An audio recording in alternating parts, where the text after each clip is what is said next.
Nous reviendrons en détail sur la rencontre du président Paul Kagame avec la CGEC dans nos prochaines éditions.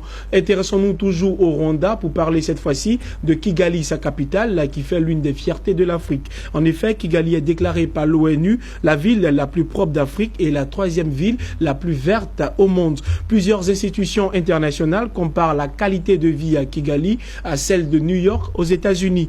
Comment le président Paul Kagame a su fédérer les Rwandais à sa vision de l'ordre et de sa propriété, élément de réponse dans ce document inédit et exclusif de Business 24. C'est un reportage de Jean-Charles Sibahi, commenté par Jérémy Aouri. Le Rwanda, pays de l'Afrique centrale.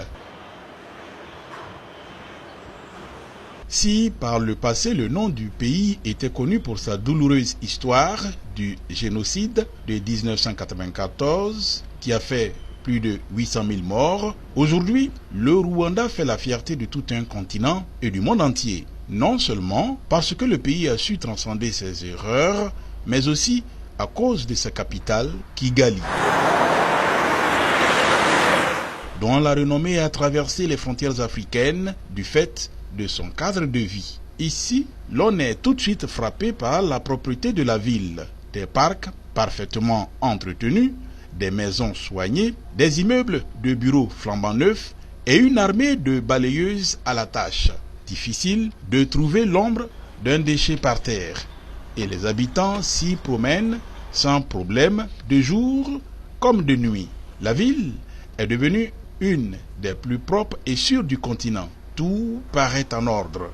Conséquence, l'ONU Habitat a déclaré Kigali comme la ville la plus propre d'Afrique en 2016, pour la troisième année consécutive.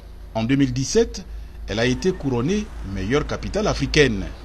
D'après le Courrier international, qui cite les services des ressources humaines des Nations Unies, le confort de vie y serait en effet presque comparable à celui de New York, aux États-Unis.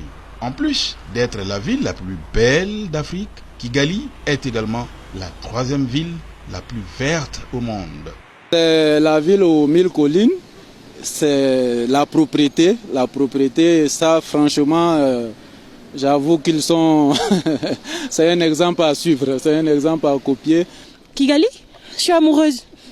Beaucoup s'accordent à dire que le succès du pays repose sur un homme charismatique, le président de la République du Rwanda, Paul Kagame. L'homme a su fédérer son peuple autour d'une vision.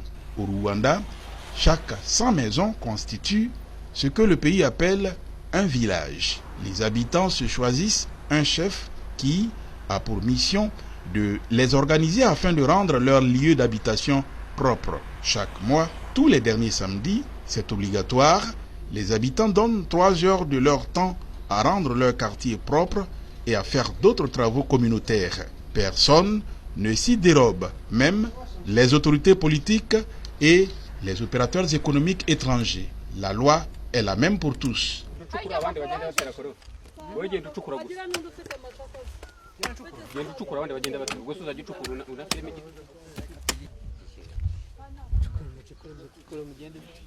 Comme ici, dans ce quartier à l'extrémité est de la ville de Kigali, les populations plantent des arbres sur la falaise afin de lutter contre l'érosion. Les Rwandais sont fiers de leur capitale. Tous les premiers samedis, c'est une tradition, toutes les grandes artères sont fermées à la circulation automobile. C'est le jour du cross ou de la marche populaire. Il n'est pas rare de voir le président Paul Kagame y participer.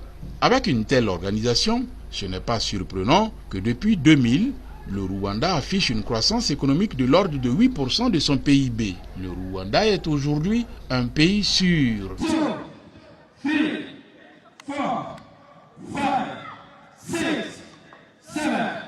Kigali, sa capitale, attire des touristes qui affluent du monde entier. La ville s'est même hissée au 3e rang africain pour les congrès. Plus d'une quarantaine de rencontres continentales et internationales y sont organisées chaque année.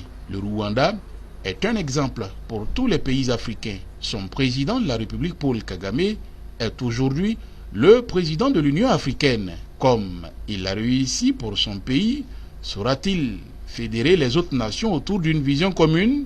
notamment le projet de création de la zone de libre-échange sur le continent. Ce projet devrait aider les États du continent à réunir leurs propres ressources pour financer le développement de l'Afrique. Seul l'avenir nous le dira.